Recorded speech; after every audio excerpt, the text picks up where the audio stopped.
Saarinen. Istu. Joo.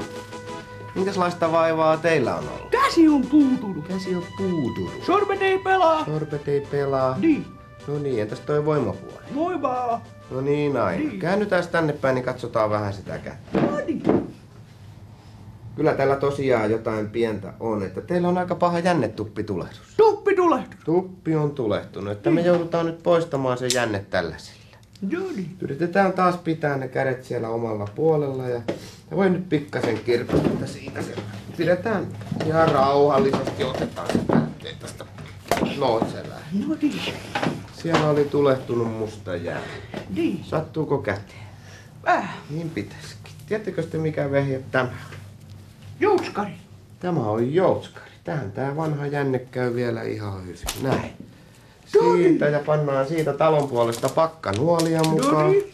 Oikein hyvä maalitaulu siihen Noniin. vaan ampumaan. Ja sitten vielä tämmönen vihko, mihin voi laittaa näitä tuloksia. No niin. No niin. Niin. Millä lailla?